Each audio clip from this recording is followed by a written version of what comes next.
Bismillahirrahmanirrahim. Alhamdulillah wa salatu wa salamu ala rasulillahi wa ba'd.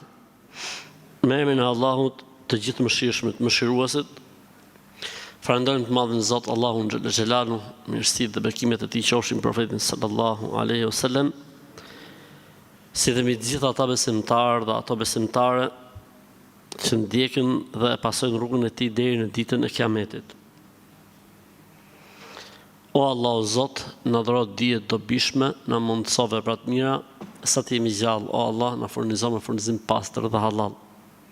O Allah o Zot, në mëso atë që në bën dobi, e në bëj dobi me atë që në mëson, dhe në ashto o Zot diturin dhe urtësin. O Allah o Zot, bëj e dijen që ne marim dhe japim argument dhe dëshmi për ne në botën tjetër dhe ndërmjetësim.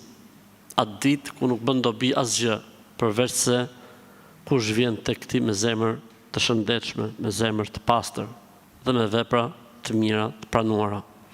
Qofshim prej këtyre njerëzve. Amin. Pa humbur kohë, inshallah taala, do të fillojmë me pyetjet, të cilat janë të ardhura, të rezervuara, por nëse vëllezërit ose motrat kanë ndonjë pyetje këtu direkt, mund ta bëjnë inshallah taala. Pyetja e parë për sonte. Sa përqind është përkthyer Kurani nga arabishtja në shqip? Ka një, le të themi, një tip hamendësimi ose tip kështu mendimi që thotë gjo Kurani çfarë thotë nga ku përkthehet Kurani? Kurani çfarë thotë nga Kurani? S'përkthehet Kurani. Ky që është në gjuhë shqipe shumë pak, i përqindje shumë e vogël e Kuranit. Këta janë fantazi.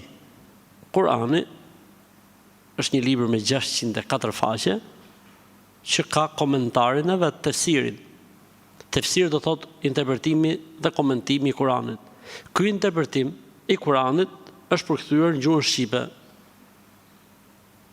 nga shumë dietarë shqiptar, ndër më të shquar që janë tani për momentin, Sherif Ahmeti, Hasan Nahi, po ka pas edhe të tjerë për para tyre. Kemi përkthimin që ka bërë Darussalam, që është nga më interesantët në gjuhën shqipe, kështu që çfarë lidhje ka, kur është përkthyer gjithë Kurani. Thuati që Kurani është një libër me miliarda faqe, edhe i përqindje shumë e vogël, është përkthyer. Jo, Kurani është përkthyer gjithë.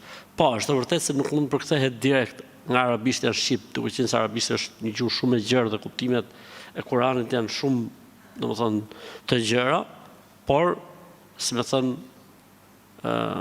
kuptimi i interpretimet e tij patjetër që është në gjuhën shqipe, ky që është sot. Madje në gjuhën shqipe ka pas edhe përparime të mëdha për sa i përket përkthimit të Kuranit, përveç përkthimit të parë, le të themi që është bërë nga emrat e sipër përmendur, kemi edhe përkthimin e tefsirit të Saadit, është përkthyer në gjuhën shqipe, tefsiri Ibn Kethirit është përkthyer në gjuhën shqipe, pra është ecur dhe kemi ecur shumë përpara pra në gjuhën shqipe në lidhje me interpretimin dhe komentimin e Kuranit.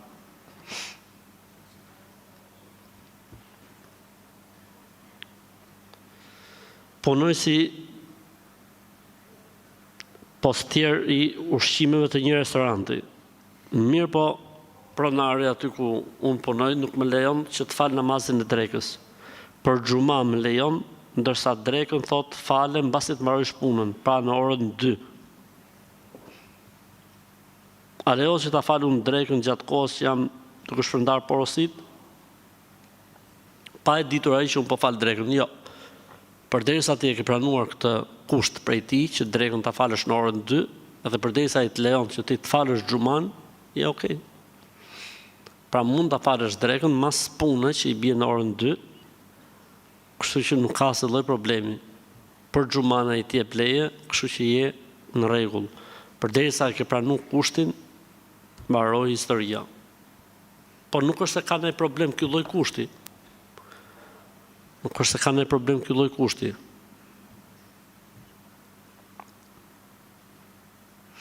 Nëse jemi në punë deri për jaci tani, po bëhem tani po bëhemi gati të falim akshamin, po tani vrejta që në mbathje kisha diçka që ka nevojë për të pastruar, por nuk kam mundësi ta pastroj sepse jam në punë. Këtu kemi dy gjëra. E para çfarë bëhet me namazin e kaluar për shembull, se ne zbulum pa pastërti. Dhe e dyta çfarë do të bëjmë për namazin fjalë edhe për namazin që vjen që je në punë akoma. Koncepti i pastrimit nuk do thot patjetër me fut rrobën lavatriçe. Koncepti i pastrimit do të thot me një grusht ujë hidhe ke vendin që ka nevojë për të pastruar. Kaq.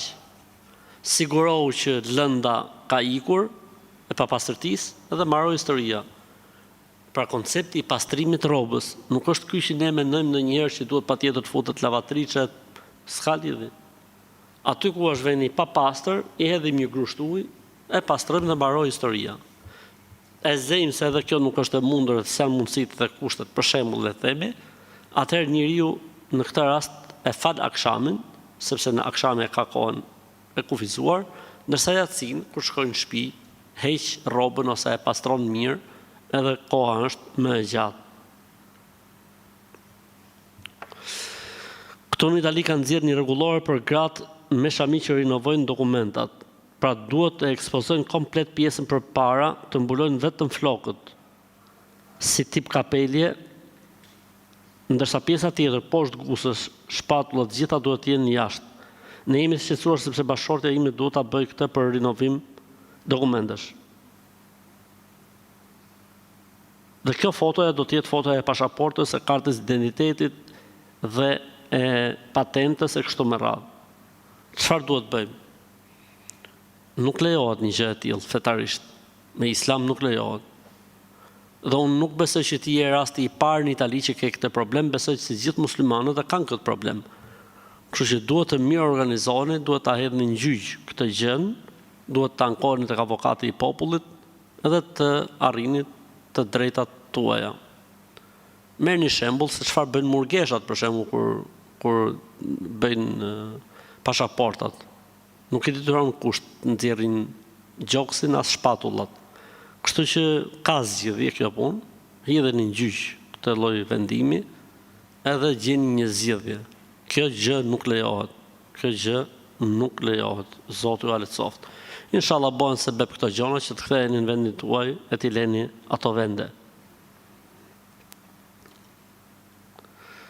Jam duke kaluar një periudhë shumë të keqe, kam një problem dhe mësysh ndonjëherë kam dëgjuar që po të djegësh kryp, largon të këqijat. Ata provojnë, e di që nuk është kjo gjë në Kur'an. Jo, nuk mund të bësh prova me gjëra të cilat janë pralla. Jo, po të diç sheqerin. Çfarë lidhje ka diç krypën, ti ke mësyshi, pralla që si besoj në skalamojt e vegjël. Pas faljes sabaut vura re se kisha pa pastërti në rrobë, nuk e dija, mirë po kur unë e pash kishte dalë koha e sabaut, si veprohet, a duhet ta përsëris namazin? Ja. Çfarë ka kaluar, ka kaluar. Nuk ka nevojë ta përsërisësh namazin.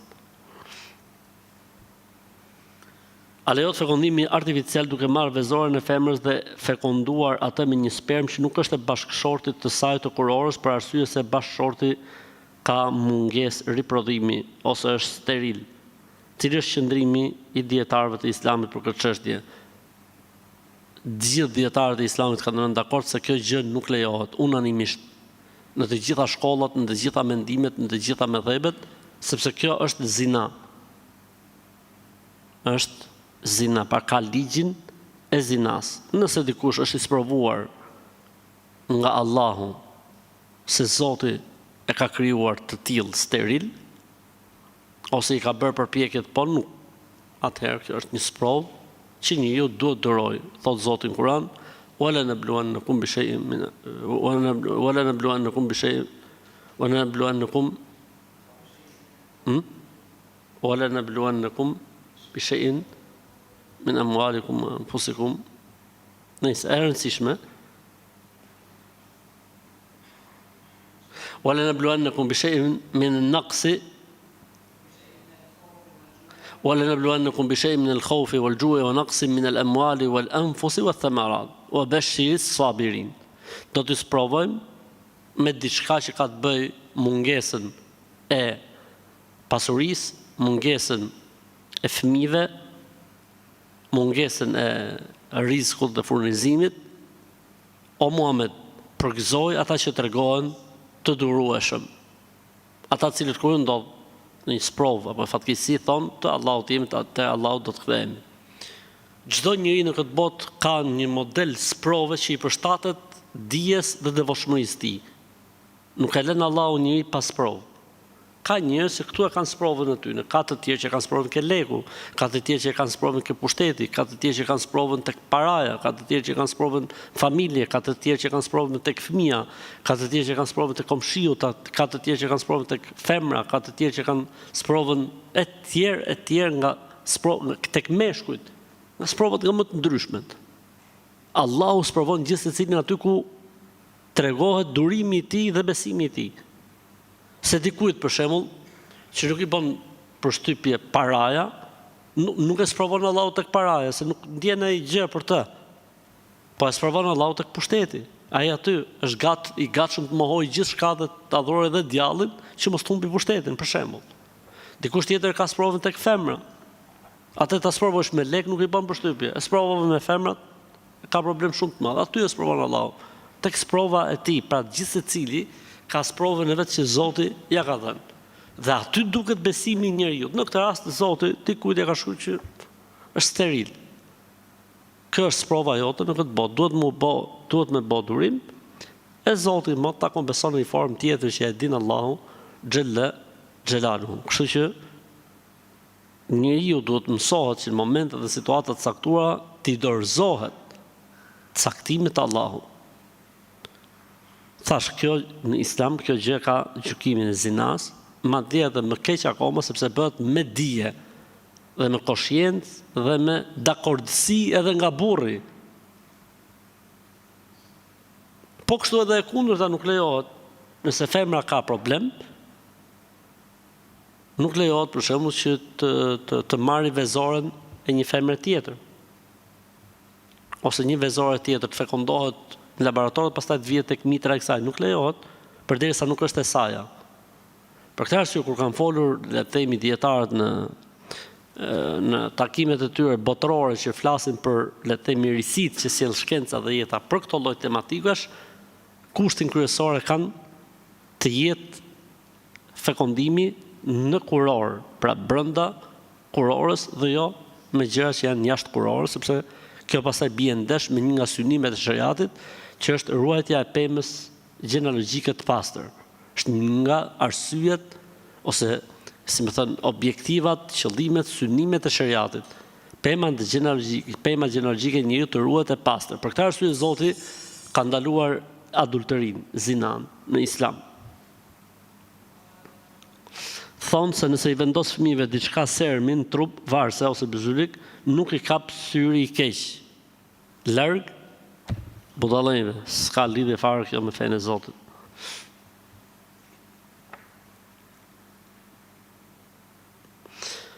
Kam një problem shumë të madh.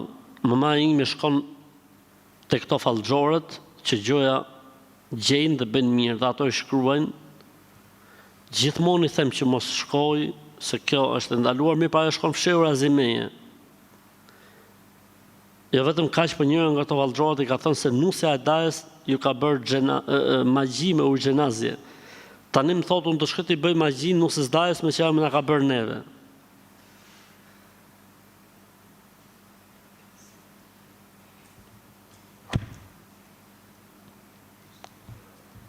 Çfarë më thonë? Kjo quhet dhulumatun ba'duha fawqa ba'd. Errësira mbi errësirat. Një nën që shkon në për magjistare, në për fallxhore, jo vetëm që shkon, që vajtja është të mohosh Zotin, po edhe i beson të mohosh Zotin për s'dyti. Do të shkosh të bësh magji tani, me që ato kanë thonë se filanit ka bërë magji, mohosh Zotin për streti. Kur do të zeni ndonjëherë mend, o njerëz, për të qenë radh parë njerëz, Pastaj nuk e di çfarë mund të jeni. Si mund besoj njëri gjëra të tilla? Si mund shkoj njëri në përfallxor t'ju besoj? Këto gjëra bien ndesh me besimin. Pra nuk mund të jesh besimtar te Allahu dhe besimtar te fallxorët, nuk mund të jesh.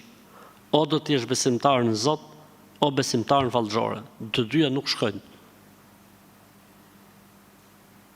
Në momentin që beson fallxore ke dal nga besimi në Allah. Prandaj o nën e këtij vllai apo e kësaj motre pendohu te Allah, bjerë në shahadet, futu dhe i herë në Islam, hiq dorë nga këto idiotliqe dhe besime dhe besytni, ktheu Zotit edhe mos bëj gjëra të tilla. Je në rrezik të madh me këto veprime. A na leo të besojmë te këta njerëzit e mirë që bëjnë dhe hajmali, del nga feja apo ti besosh këta njerëz? Po të besosh se ka njerëz që bëjnë mirë, e të rregullojnë, e të bëjnë, të lidhin, e të zgjidhin, e të ngjisin, e të shkëpusin. Kjo gjë të nxjerr nga feja dhe Islami. Allahu na ruaj. Është një sheh në një fshat të Hasit, të Kuksit. A na lejohet shkojmë tek ai? Nuk lejohet më shku tek ai. O shko tek doktori, po që s'mund, o shko tek hoxha, tek një imam xhamie me të knu. Neve muslimanëve nuk na lejohet të shkojmë askund. Ti lutemi Allahut, të shkojmë tek doktori, tek mjeku, ose të shkojmë tek hoxha, tek imami. Nuk na lejohet neve të shkojmë askund tjetër. Edhe ku shkojmë ke hoxha, jo se ka hoxha gjë në dorë, po hoxha do të këndoj Kur'an. Ndërsa Allahu është ai i cili shëron. Allahu është ai i cili sjell bekimin. Hoxha thjesht lexon Kur'anin, kaq. Ne nuk besojmë se hoxha është ai i cili sjell fatin apo shëron, apo është Allahu. Hoxha do të lexojë fjalën e Allahut. Ndërsa vajta tek këta absolutisht që nuk lejohet, po edhe të nxjerr nga feja dhe Islami. Prandaj boni durim, pyesni për problemin që keni, a është klinikal, shkencor, apo është punë magjish apo mësyshesh etj. Nëse është rasti i parë shkohet në dyert e mjekësisë, nëse është rasti i dytë shkohet në dyert e hoxhallarëve dhe imamllarëve të cilët janë të besueshëm dhe të cilët janë kompetent, edhe mbaroi historia me kaq. Mjaft më me veprime të tilla.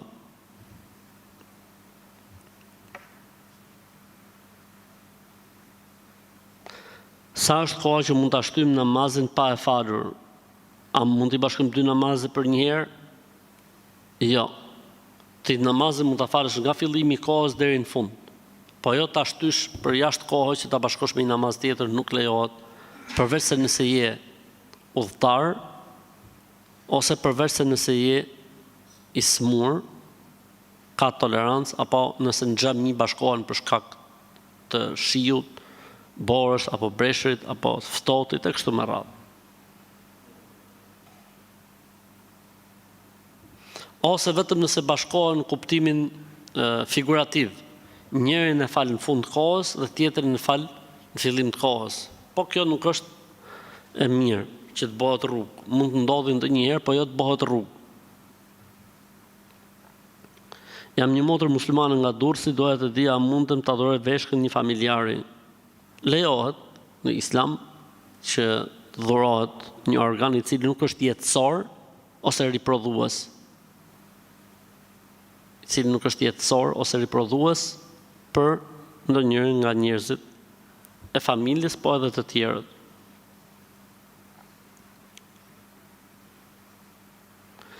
A është më mirë me mbajt 40 apo 52 nëse na vdes dikush nga antarët e familjes?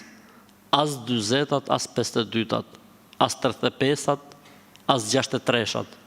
Se ekzistojnë këto gjëra në fen tonë. Nuk ekzistojnë këto gjëra në fen tonë. A lejohet të blihet një lloj Kur'ani që e shkruan në vetë, pra është i shkruar me laps të lehtë edhe ti shkruan sipër, ja shkruan sipër, lejohet. Çfarë metoda shkan shpik për të po lek me vëlla. Të fort janë, vallaj. Pra kanë Kuranin, siç është ky Kurani, por është i shkruar me shkrim të lehtë. Ti e blen edhe e shkruan vet sipër. Nisha për të fituar lek. Apo zvdesin këta njerëzit për kështu gjonash. Shkrujta vet, Allah. Ky është një Kuran që e kam shkrujt vet. E di kur quhet Kuran që ke shkrujt vet, ta morësh fletën e bardhë, ta shkrujsh vet, ta nga fillim deri në fund. Jo prodhim fabrike. Prodhim fabrike ti i mshon nga sipër, si kalamajt e klasës parë kur mësojnë shkronjën.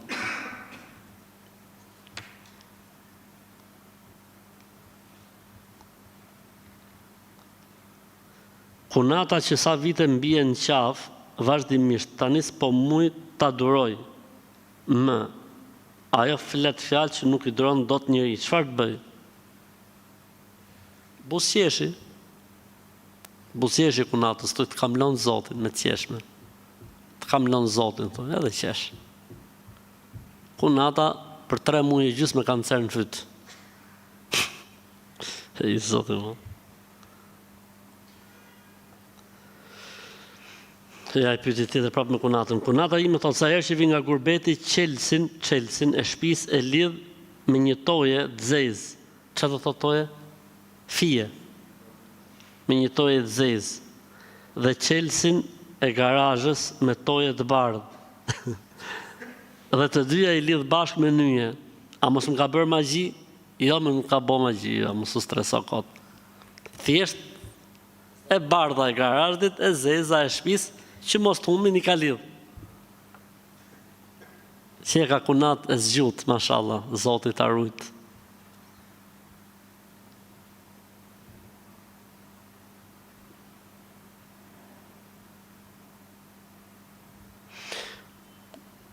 Mundohem që t'jem shumë punëtore në shtëpi dhe i respektoj shumë prindrit. Mirë, po nga njëherë, kur mamit nuk e bëj punës siç i do ajo, më mallkon dhe thot, ja Rabbi mos gdhifsh, ja Rabbi vdeksh, ja Rabbi mos e bëf shpik në ajrit. Kështu që më ka bo shumë me bezdisme të shkojnë në shtëpi gjatë verës, gjatë pushimeve. Jam shumë e stresuar se mos ndikojnë këto mallkimet e saj. Jo, inshallah, nuk ndikojnë. Subhanallah. Ta mama e hadithi i pejgamberit alayhis salam kur tha, po pse po thua pejgamberi Zotit që gratë mos shumë të përfundojnë në zjarr të xhenemit. Një nga arsyet tha se mallkojnë jashtë mase. Subhanallah. Pse nuk thot kjo nona për shembull, të falë Zoti o bija ime, thon Allahu një fat hajrit, ti hap Zotit dyert e jetës. Pse njeriu do shkojë në mallkim? Subhanallah. Këto nona harrojnë që mund t'jetë një moment që pranohet çdo dua, çdo lutje. Si do të ndjejë kjo nonë, sikur goca me të vërtetë i vdiste, mos të gdhinte për sabah për shembull. Unë më kam treguar herë tjetër, më duket një ngjarje në Egjipt. Është një plagë në Egjipt që jeton tek varrezat. Kur i ka nxjerr fëmijët nga shtëpia mjes të 4 çunat, ju ka thonë artshin arkivol. Dhe 4 fëmijët në akşam i kanë ardhur në arkivol. I ka lujt mendjen, tani dhe jeton tek varret e tyre. Me çfarë japi njerëzit kështu edhe rrin aty kështu. Edhe është intervista, ke intervistën është në YouTube. Subhanallah. Pejgamberi alayhis salam tha mos u lusni asnjëherë duke mallku veten ose fëmijët ose kundër pasurisë apo mallit tuaj, se mund të jetë një moment që pranohet çdo gjë. Nëse ke i mërzitje, ke diçka të falë Zotit, tu të zoft Allahu. Allahu tu të zoft. Nxirr fjalën e mirë, pse duhet të nxirr fjalën e keqe, subhanallah.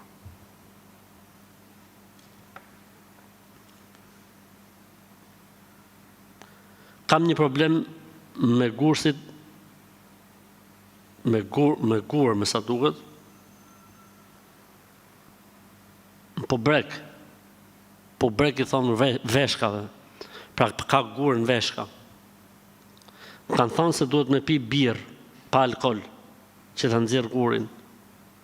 A është haram, ne këtë birën pa alkohol e kina thonë, ka 20 vjetë që është halal, kështu që më shoj me bismillah, hec, inshallah, po të ndihmon. A është gjuna të shkelësh pa dashje thërrimet e bukës? Jo, nuk është gjuna. Përderisa është pa dashje, s'ka problem.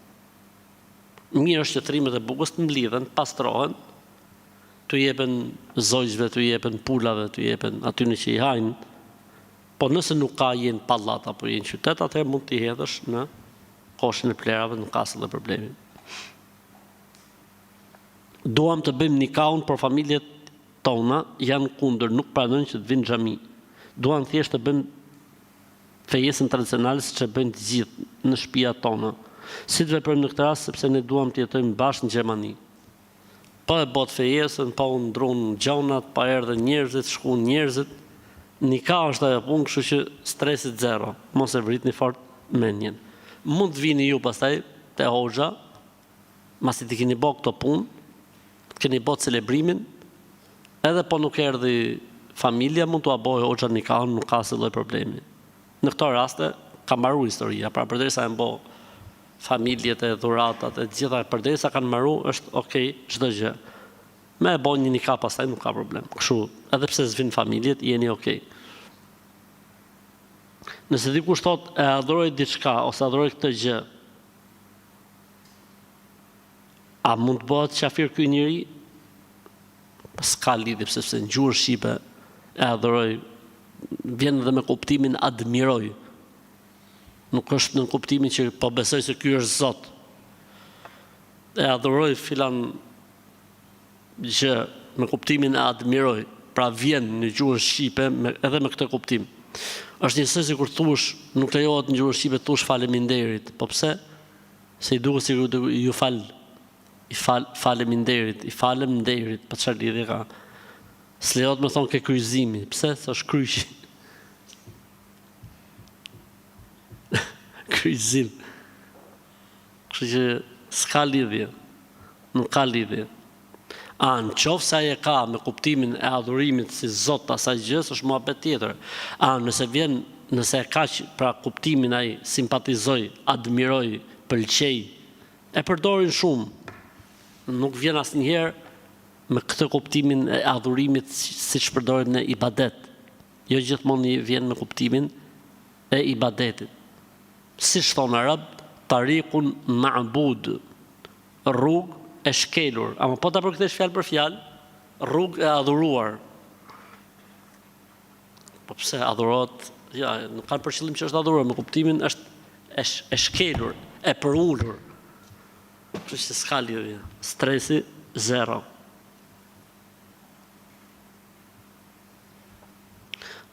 Në namaz nga ngarkesa e punës dhe e pagjumësisë për arsye se kështu e kemi pas hallin, më ka kapur një si përgjumje e shkurtër në sejdë shumë momentale dhe e shkurtër. A e prish ka abdesin apo namazin? Ja.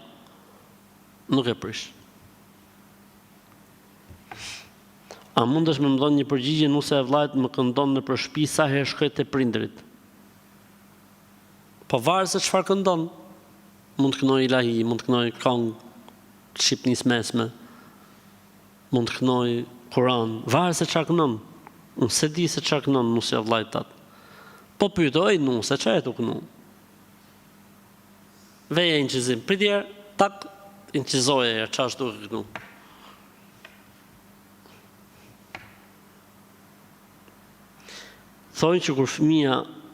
Thonë që kur len fëmija 5 javë, s'duhet më thojnë, pra qysh kur thojnë, do të thotë filloj pralla, filloj fabula. Thojnë që kur len fëmija 5 javë, s'duhet më shku me fjet kun. Unë ju kam thonë është besytni, dhe i kam thonë që hoxha me të kala ka thonë larg budallëve.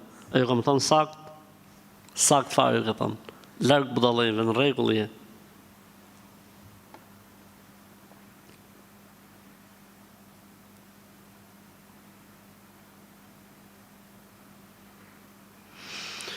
Desha veç të ndaj një përvojën time me ju, jetoj në Perëndim, është vendi i tretë i punës ku unë punoj me mbulesë. Kur kërkoj nga punëdhënësi që unë dua të fal namazin, se në kohën e dimrit duhet falen punë 3 vakte i bie, më thuhet gjithmonë nuk ka asnjë problem.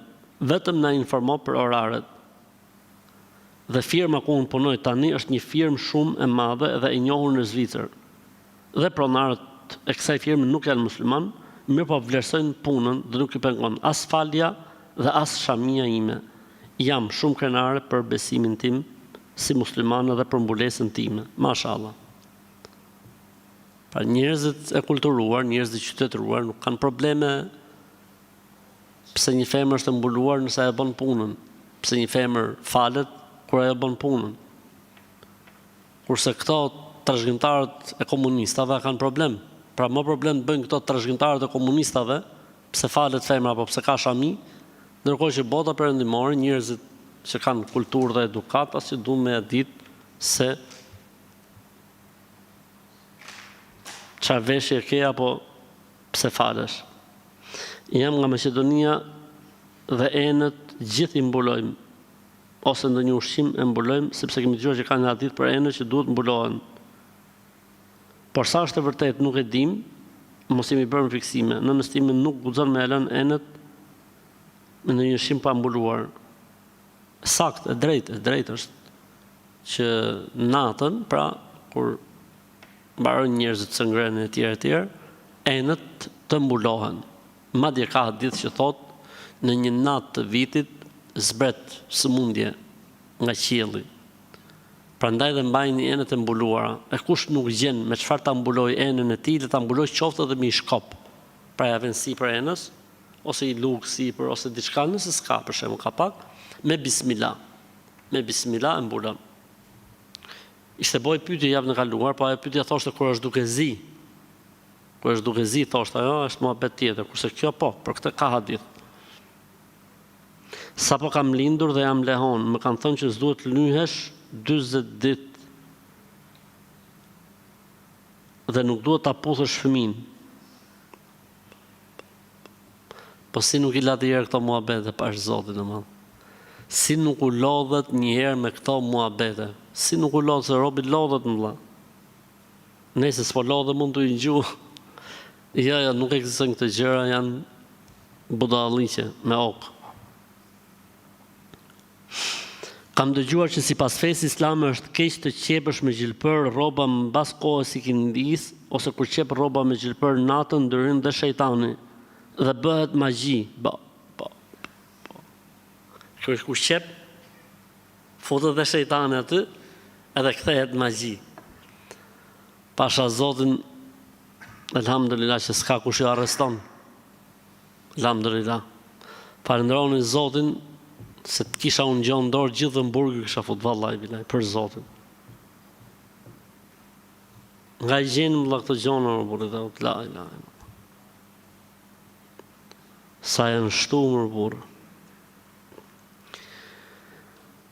Në qofë se nuk më bekon Zoti me një djalë, a është haram me shku në këto spitalet nëpërmjet IFV-s me zgjedh gjinin? Falendero Zotit për atë që t'jep. Nuk e dim nëse ku është hajri. Çfarë tha Zoti në Kur'an? I jep kujt të doj vajza, i jep kujt të doj djem, i jep kujt të doj djem dhe vajza. Kështu që është punë e Zotit, elhamdulillah. Kjo përzgjedhja e gjinis në Islam nuk lejohet. Edhe kjo i VF-ja, in vitro apo jo? Edhe kjo nuk lejohet nëse njeriu mund të bëjë natyrshëm fëmijë. Kjo vetëm nëse natyrshëm nuk e bën dot, atëherë lejohet. Ndërsa përzgjedhja e gjinis nuk lejohet, përveç se në raste të veçanta specifike për të cilat merret fetva e personalizuar.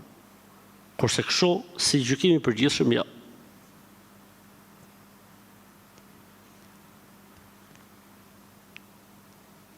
Dua të dija, është haram të shikojmë domethënien e lemzës që nxjerrin në Google se kam shumë nevojë ta di. Ç'është kjo? Domethënia e lemzës. Kush është lemza kjo? Kjo është lemza? Pse I kanë nxjerrë në domethënie kësaj? Po larg budallëve për Zotin. Po larg më vëlla, larg, sa më larg për Zotin. Do të bëjnë si vetja. A është haram të shikojmë domethënien e lemzës? Pash Zotin shivier. Shkruaj atë në Google kot. Domethënia e lemzës. Por këto kanë lujt mëshme për Zotin. Kjo është çmenduri kolektive, vëlla. Kjo është çmenduri masive.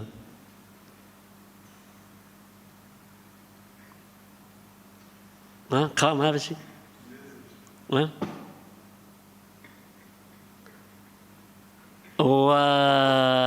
La ilaha illallah. Leximi I lemzës. Subhanallah, subhanallah. Pash Zotin gjojni. Mba Allah se pas ke hyn hak, pas ke pas të drejt për pyetjen që ke bërë, po që është larg budallëve është, po puna është ta lexojmë një shatat. Nëse të zën lemza shishi pash Zotin. Nëse të zën lemza thot, nga ora 6 deri në 6:30 do të bëhet ajo që ti mendon. 6:30 deri në 7 do të krijosh një lidhje. Po ai që është I martuar për shembull, do të zej dashnore. Nga 7:30 do të marrësh një lajm gëzuar. 7:30 një mik të dashuron. 8:30 një mik që qëndron pranë. 8:30 dikush qëndron besnik. 9:30 do të kalosh në mërzitje e hongre. Nga ora 9 deri 9:30. 9:30 do të mbetesh në shikimin e dikujt. 10:30 një bjond po të afrohet. Ta janë të çmend. Pasha Allahun, këta janë të çmendur për Zotin. Kjo quhet çmenduri tufe. Çmenduri tufe. Nga I gjenë, Allah, subhanallah, nga I gjenë. Zoti I shpërbleft to që bëjnë pyetje se vallai duken të pabesueshme, po ja pra, ka dhe kafshëri të tilla në internet. Hoxh thot, më humbin gjërat në shtëpi. Mas një kohe dalin prap. Boni rrugë se e pasin të mush shtëpinë plot. Ku dëgjon? O I luajnë kalamajt, o I harron. Por nëse kjo është pastaj, nëse kjo është, si më thënë, trend I përhershëm, do thotë që e keni të mush shtëpinë. Që boni rrugë, knohuni, lexoni surën El-Bakare në shtëpi. Për këtë arsye nuk ka thonë kot pejgamberi Islam. Leximi El-Bakare I largon shejtan për 3 ditë e 3 net. Lexoni pra El-Bakare, ç'të bëj hoxha. Lexoni El-Bakare për ditë në shtëpi dhe mbaroi historia.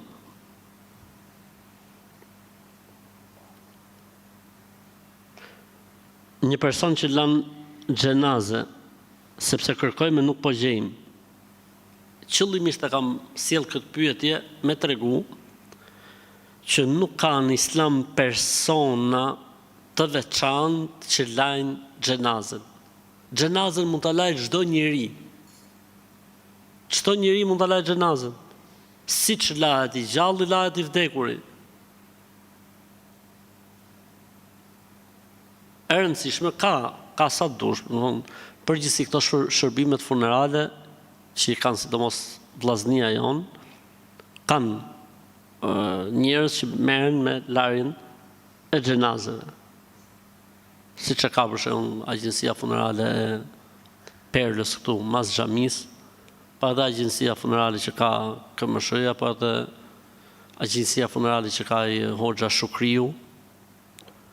Kështu që ka sa dush, elhamdulillah, ka zgjedhje, po e rëndësishme është që unë them s'ka nevojë. Nëse vdes një antar I familjes, e lajnë të tjerët, po si lahet, shumë thjesht, I lahet aureti, pjesa e turpshme, I jepet abdes, vetëm se nuk I futet ujë në gojë dhe në hund, thjesht me gisht lagur, pak buzët dhe pak hundët. I jepet abdes, pra I lahet aureti, I jepet abdes, koka 3 herë, pjesa e djathtë e trupit, pjesa e majtë e trupit. Pastaj mund ta bësh me shampo, me sapun, ku dëgjon, pastaj futi pastrim përgjithshëm. Ose e kundërta, i jep larje, shampo, sapun, ku dëgjon çfarë dushti, pastaj bën këtë që thash unë. Pra o ja bën në fillim, ose ja bën në fund. Pra nuk është se ka në histori, në filozofi të madhe.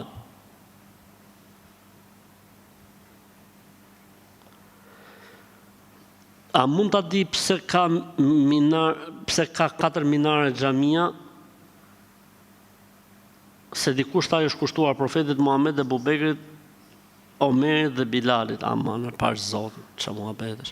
Po xhamia jonë që ka minare vetëm, i është kushtuar kujt? Po e xhamia që ka 6 minare për shembull, kujt i është kushtuar? Po qabja që ka 12 minare, kujt i është kushtuar? Kupton ti çfarë ku shkon idiotësia njerëzore? Minaret janë që të përhapet ezani, kaq. Nuk ka kushtuar, se po ju kushtu profetit që dal nga Islami.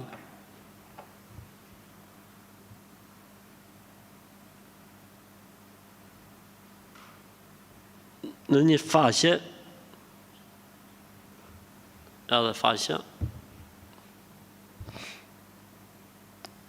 faqja quhet dritë dhe nur. A e dini pse është ndaluar ari për burrat? Sepse xhevahiri i vetëm i burrit është gruaja e tij.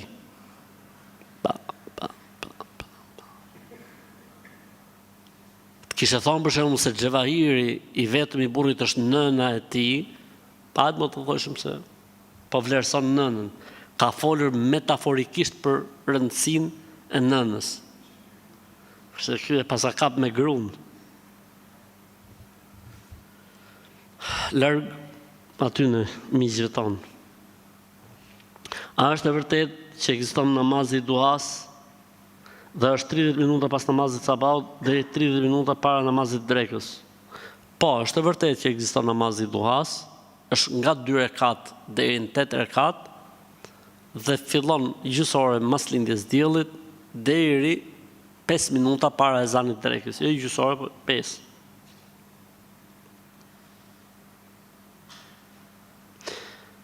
Kam pa disa story të tua ku thua që nuk lejohet të vendoset unaza për femrat në gishtin tregues. Jo, sa kam thonë këtë gjë. Për burrat nuk lejohet. Meshkujt nuk lejohet që të vejnë unaz në gishtin tregues sepse ka hadith që ndalon. Kurse për femrat stresi zero, lejohet.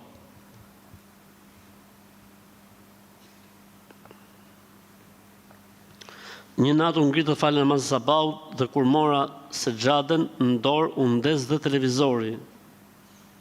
Ishte hera e parë që u ndiste në këtë formë. A mos është kjo ndonjë shenjë? Po mund ta ketë bë kalamajt me orë për shembull, ose mund ta ketë lut dikush. Stresi zero, mos e maj mendin aty.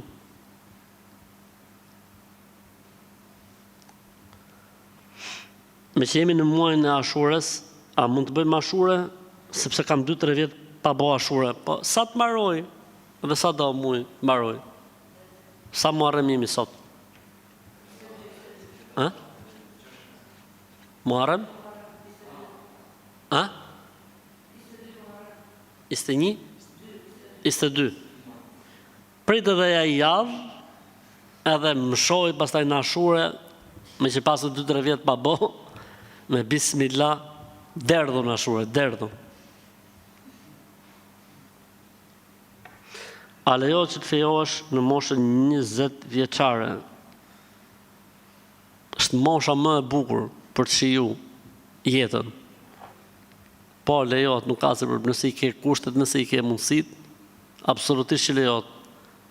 Nëse je çun, nëse je gocë, daha më mirë.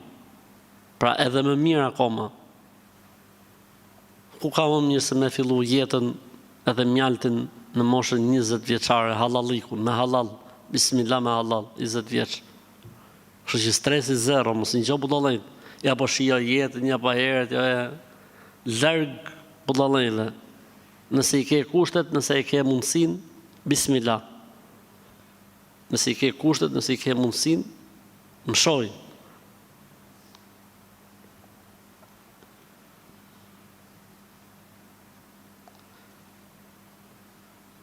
Jemi në bisedime me një vajzë, mirë pa ka kaluar një fatkeqësi para disa vite, është dhunuar dhe nuk ka guxuar të tregojë në familje. Pra ka majtë fshet. Mirë po mua më ka thënë se çfarë ka ndodhur. Çfarë më këshillon? E para këshill ka të bëjë me fëmijët që dhunohen. Nëse ndodh diçka e tillë duhet patjetër të tregoni familjarëve. Edhe nëse ka fshan fjalë personi ju kërcënon apo i thotë do ta vras babin, ti tregoje këtë gjë në shtëpi. Tregoje përballu me kriminalin. Tregoj mamit edhe babit dhe përballuni si familje me kriminalin, se vetëm kështu do të shpëtosh nga makthi që shkakton kjo gjëja që ka ndodhur. E para. E dyta, përsa i përket rastit në fjalë, unë mendoj që nëse personi në fjalë është në rregull si person, mendoj që lidhja të bëhet, sepse në Islam nuk është kusht virgjëria, por është kusht ndershmëria. Kështu që ka raste të tilla, fatkeqësi quhen këto, që mund të ndodhë edhe një familjarit tënd. A do dojshit ti që motra jote mos krijoj lidhje për shkak se ka kaluar një fatkeqësi ose një gabim? Jo. Kështu është edhe ajo tjetra, është bija e dikujt ose është motra e dikujt. A ka gjë me apre fëmijës 3 vjeç flokët ditën e martë? Asë dhe gjë s'ka të martë më kur të njëtët për më të shtu në djelë, të martë s'ka lidhje fare. Ka lidhje fare. A kanë ndikim mëkatet e prindërve në jetën e fëmijëve të tyre? Pra, domethënë, do të nikohemi ne për shkak të gjunave të tyre?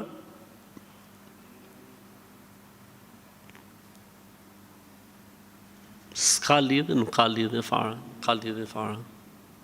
Në Islam nuk trashëgohet mëkati, nuk kalon. Nuk trashëgohet. Ose nuk transferohet. Në qoftë se na bie edhe një pikë vetëm urinë në rroba, konsiderohemi të papastër, jo. Lahet ajo pika me i çikuj, i hidhet i grushtu i sipër, edhe mbaroi. Jemi në rregull. Jetoj në Londër dhe kemi hap një restorant i cili është halal, me mish halal. Po ka mundësi me shërby dhe mishin e pulës që blehet pas stamp halal. Nëse importoj prej Kosovës. Po, ka problem. Sidomos në ato vende ku nuk kushton rëndësi stampës, nuk ka problem, inshallah taala, nuk ka problem, inshallah taala.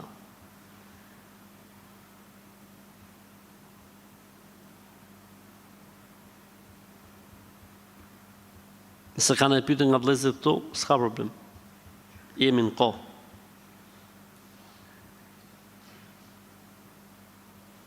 Është për hapur, po vëlla.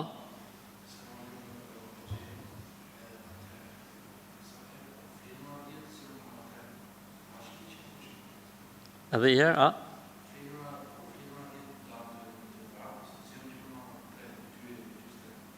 Shumë një falë namaznate. S'ka lidhje, është proces fiziologjik. Flen 10, çohesh në 3, normale, nuk është se ka një nuk është se ka një mrekulli mrena. Po të flesh në 12, çohesh në 5. Është normale.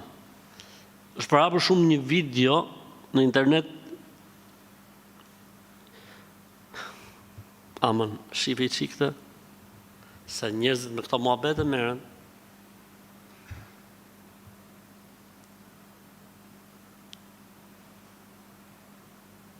Çfarë thot?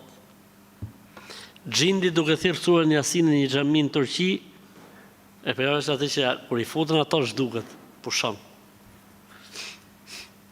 Ka thonë ai moçmi, jo çdo gjë që fluturon, hahet. Edhe kjo punë, fjallir, çdo gjë që shihni në internet është e saktë. Sidomos në këtë kohë njerë që Më thënë, subhanallah. Kështu që mos besoni çdo gjë që paraqitet. Nëse në kohën tonë kanë qenë montazhet problematik, në kohën tonë, në kohën e Baba Qemos, kur kemi jetu ne, montazhet thoshin, ma kupton, bëjnë montazh. Sot s'ke nevojë me ta bëj montazh fare. Të fut në program edhe ja shkruan ai çfarë don, edhe ti flet sikur e duhet i thon ti. A lejo gjatë dëgjimit hutbes të bëjmë salavate? Nëse për shkak të asaj që thot imami, po.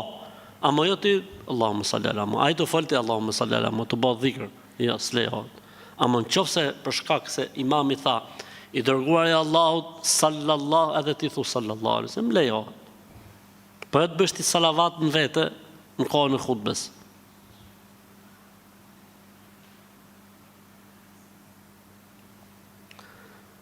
Më vdi gjyshja dhe sa e varrosëm dhe doja të dija ka problem të ri me këto rroba apo duhet të ndroj rrobat kur shkoj në shtëpi. S'ka lidhje fare, bëj çfarë dush. Si të doj zemra jote, s'ka lidhje me Islam.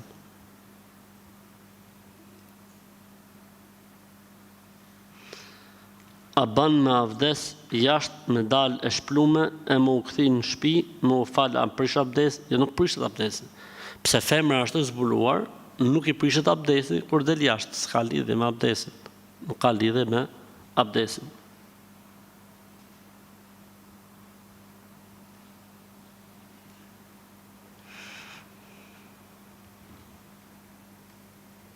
Jetojnë perëndim dhe punojnë në një shkollë ku nuk e kanë problem faljen namazit. Mirë, po kemi problem abdesin, sepse lavamani është publik. Merr mes mbi çorape dhe stresi zero. Mes mbi çorape dhe stresi zero. A është haram mos ta heqësh bukën nga tryeza mbasi kryen ngrënien e ushqimit? Me fe s'ka lidhje, po, logjikisht po. A mbaroj buka, po. A mbaroj ushqimi, mbaroj darka, pa losi gjëra të çoj, ke veni vet. Pra, higjiena, pastërtia, logjika e thot këtë gjën. Kurse fetarisht s'ka problem, nuk është haram, po. Me pak mend nuk ka nevojë me bë pyetje këtë punë. Nuk ka nevojë me pyet hoxhën ata ngrej bukën. Se s'ka hoxhë në botë që thotë mos e ngre. Vetëm për që në i çmen që duhet fut në burg.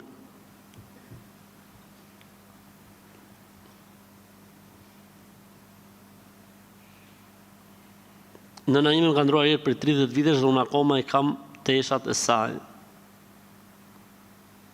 S'ka gjë, fetarisht nuk ka problem, megjithëse më e mira do t'ishte këto teshat i jipen fukarejve dhe nonës i shkojnë sevapët. Kur i mat ti, s'ka se shpërblim nona, thjesht ti ke kujtim. Kurse po të japsh fukarejve, ti veshin, sevap dhe shpërblim.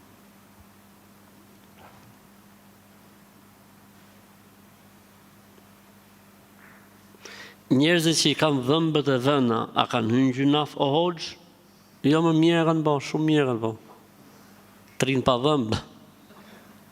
I soti, ma, dhe lamdë.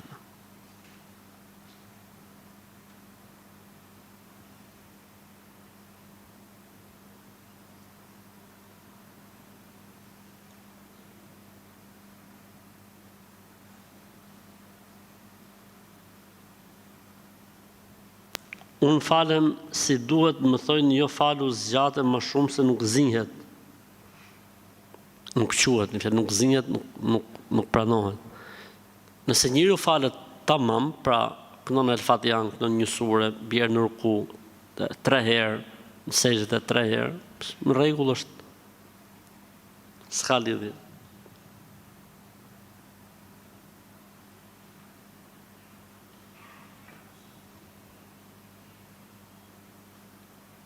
A lejo që të them dovet, kur bime flet duat me fjallat, lejo ta bëj dhikrin duat, kur bime, kur shkët flej gjumë. Sepse jam në menstruacion, s'ka problem, kur është femra për muajshmet, lejo që të bëj dhikret, e mëgjesit, dargës, para gjumit, kur në shtëpi, kur del nga shtëpia, etj. s'ka asnjë lloj problemi, edhe pse është me përmuajshme.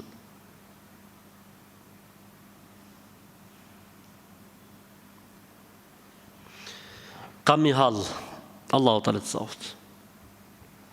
Jam nda nga e dashura dhe i lutem Zotit që të ndihmoj të mbashkoj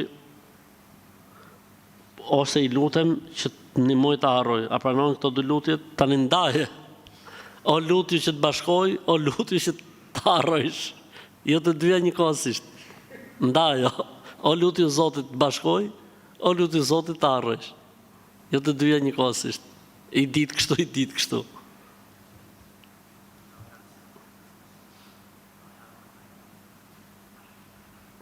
E kam djalin që nuk më flet mira, mundem me ba diçka? Po, mundesh, shkosh tek logopedi, tek mjeku specialist i këtyre problematikave, ta shohja ai, ose ke këto plakat që presin diçka poshtë gjuhës, ka këto plakat e vjetra. Është dhe një vëlla që kemi pas doktor në Haxh. Ja kam numrin e celularit, edhe i bën një prerje praf se ato plakat e vjetra poshtë gjuhës dhe lirohet e folura. E rëndësishme, pra duhet parë kjo punë me mjekësi, le të themi shkencore, siç e ka dhe protokolli shkencor, ose duhet parë me mjekësi alternativ, ky muhabeti i prerjes që thashun, ose duhet parë me nejknim, se nëse e ka pas folë rregullisht, tani ka filluar me ju marr goja, do thotë se mund të jetë problem mësyshi me çuke hoxha, taknoj hoxha. Kurse unë nga këtu s'kam ç'të bëj se thjesht për lexoj pyetjen.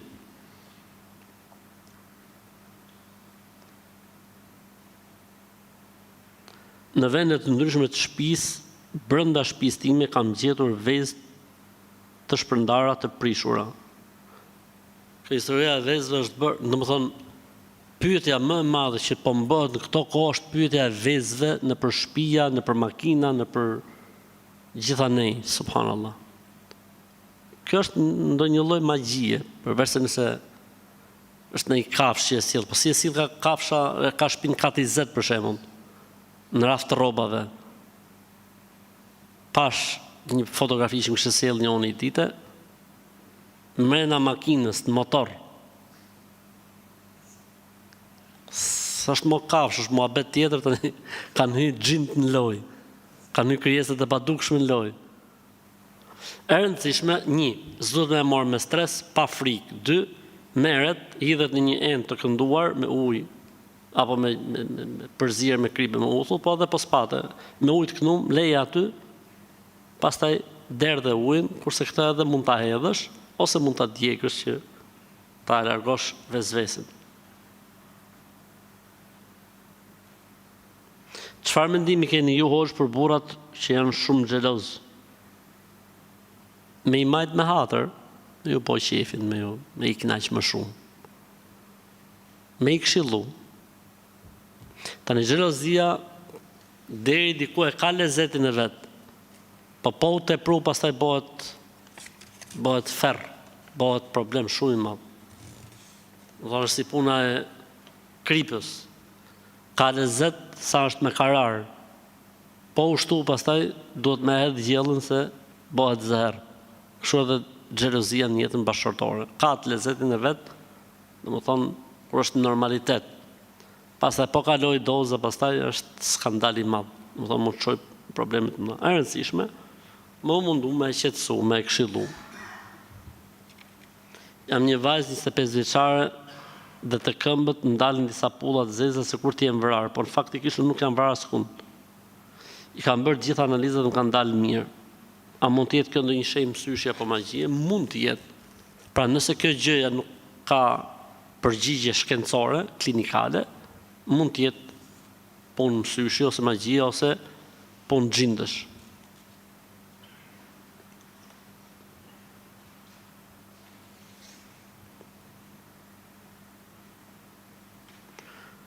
Zgjohem çdo natë në orën 1:30, si ka mundësi, por edhe shoh ëndra të këqija.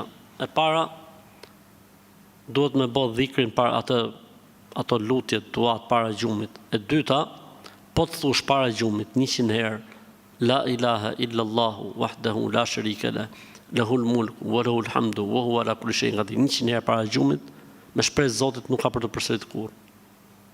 Domethënë këtë gjë mund t'ja kemi thonë shumë vetave, dhe më kanë thënë hoxh, se kemi filluar me e bë rregullisht, s'kemi pas më probleme në gjumë. 100 herë, la ilaha illallahu wahdahu la sharika lah, lahul mulku wa lahul hamdu wa huwa ala kulli shay'in qadir. Ka thënë pejgamberi alayhis salatu wasalam, kush e thot 100 herë, Allahu i vën një mburoje dhe e ruan Zotin nga ngacmimet e xhinëve dhe të shejtanëve. A i lejohet një muslimani që të gjykoj njerëz dhe gruas të tij, për shembull thotë janë xhahila, janë kështu, janë ashtu. Për çfarë fiton burri që sillet si gratë? Kjo lloj e folmi është natyrë femrash. Femra për përgojën gjysmën e globit. Ky është mashkull thotë janë kështu, janë ashtu. Po pse flet Allah? Çfarë fiton ti që injoron apo flet keq për njerëz dhe gruas tate? Po kjo gruaja jote, kjo zonja që ti ke, është bie e tyre pra. Pastaj ke fisia ti ke gjithë vlijati, mashallah. Mund të kesh gjytryma shumë më të rëndë se sa gjytrymat e krahut tjetër. Dhe fakti që ti i përflet ata do të thotë që jeni më keq se ata. Pse fal namaz ti nuk të bën ty njeri më të mirë, përsa i përket edukatës dhe sjelljes. Fal namaz është mes teje dhe Zotit. Një musliman i mirë nuk flet për njerëzit. Janë kështu, janë ashtu. Po ju si jeni ju këtej nga krahu juaj? Çryk, gjithë jeni. I Zotit.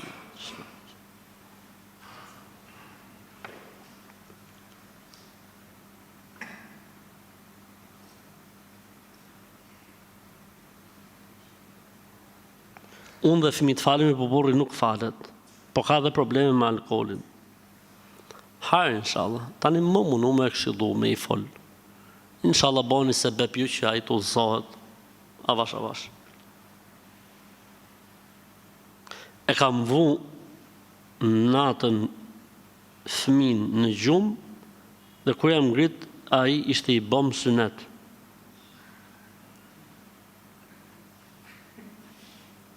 Si? E kam vu në gjumë fëmin, dhe kur jam ngrit në mëngjes, a ishte i bërë synet.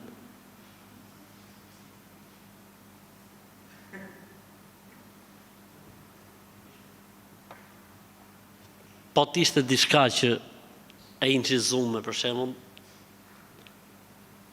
do ta besojsha, po kështu vallaj nuk e besoj, mba halal, kushdo që e ka bë pyetjen, si fillim kërkoj ndjes dhe kërkoj hallallikun, po unë jam shumë skeptik në këto muhabete, jam shumë mosbesues. E rëndësishme, e zejm se ka ndodhur kjo gjëja, i bie që të jetë muhabet xhindësh. Pavarësisht se unë thash, në veten time këtë muhabet nuk e besoj. Kemi një muaj që të gjithë si pjesëtarë të familjes jemi të gjithë smur me grip dhe nuk po e marrim dot veten. Po vizitoni, merrni ilaçet e rregulla, keni marrë, ndoshta keni marrë ilaçet e gabuara ose ilaçet e skaduara. Hajë, inshallah, pas stres, do të kaloj, inshallah, pas stres.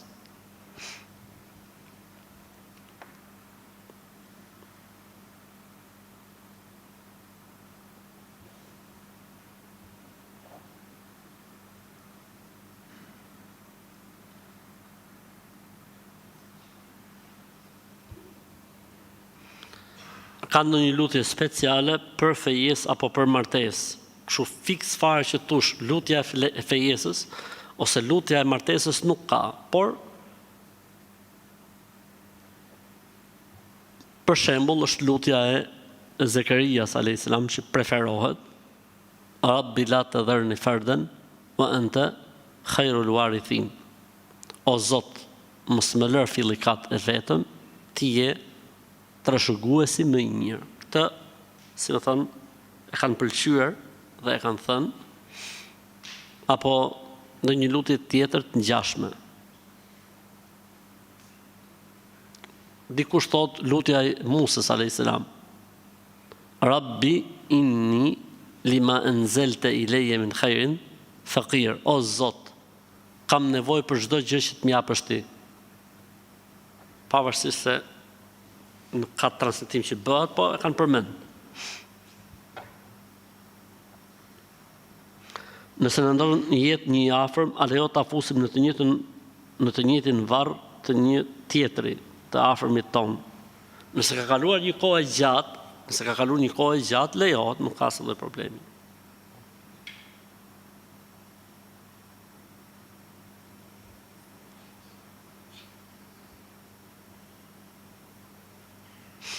Hoxh, Vjera më akuzon se i kam bërë magji burrit tim.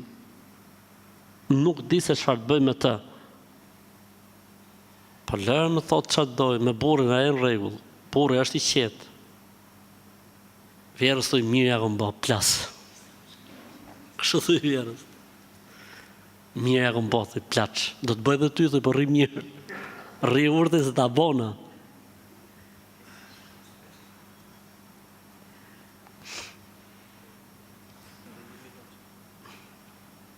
Në shtëpi që zbanojmë, si të veprojmë kur shkojmë atje se thonë është e mbushur me perri. Perria, e dini që do thotë? Gjindi femër. Si ja bondi përshon nga shtëpia? Pra ne të ka lezetu shtëpia.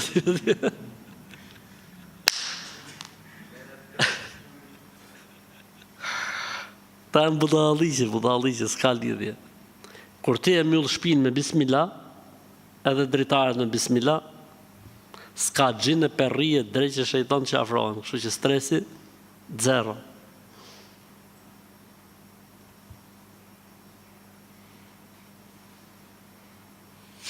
A ekziston ndonjë gjë që thuhet për mbarësi? Po. Fal 5 vaktet, fal namaznate, edhe vallaj ta bjerë Zoti marrë mirë.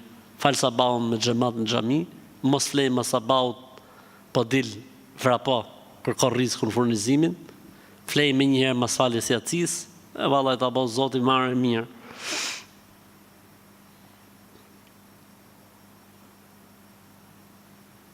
Hoxh, kam marrë 2 kredi me emrin tim, a thu do shkoj në xhenem? Se di për Zotin e di Allahu. Alhamdulillah. Po pëndohë, je në kohë, stresit zero. Je në kohë, pëndohë dhe marroj historia.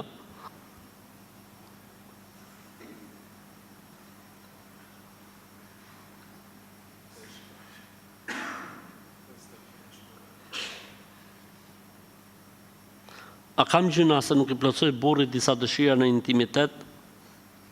Problemi është se kam shumë vezvese prandaj. Ka problem, për knaqe burrin në intimitet, knaqe. Përgjigju burrit për çdo lloj situate. E Zoti ta bjerë marrë mirë. Këto vezvese që keti fiksimet janë për shejtanit.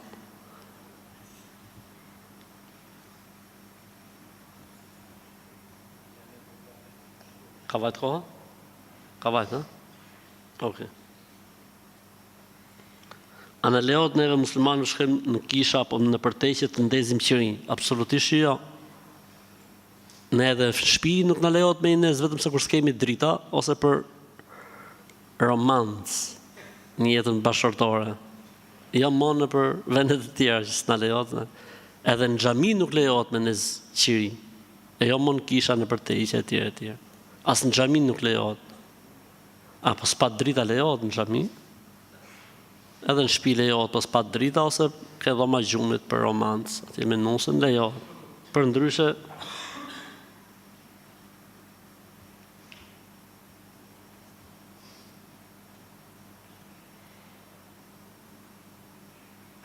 kam një shok që bën gjëra haram, por ai don të dali me mu. Dhe unë nuk du. Unë se di ky që ka bërë pyetjen shumë e gocë. Se je gocë, zbon. Nëse jetë shumë, e thumë, a dalë më të me që a i ka paret haram.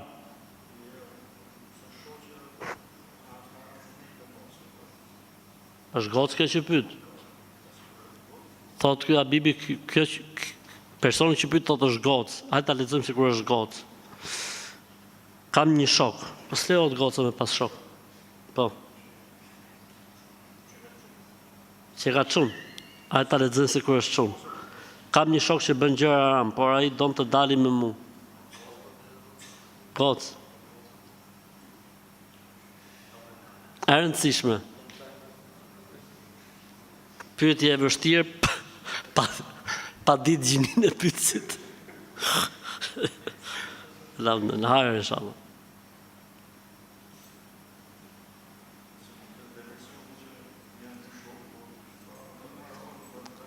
Pa të pra thash unë ashtu e lexova me natyrshmëri të pastër.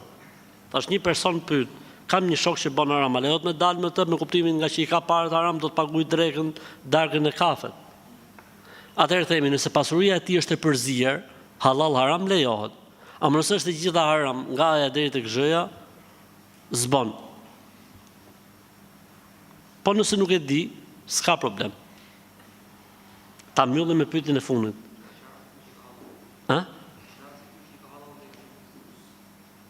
Po, thot Habibi, këtu thot, dirë thot me shoku që ka haram për qeras e ti. Po me qenë këtë trokë si puna jonë. E fundit fare për sot, për sonte, a lejohet me shku në masazhe.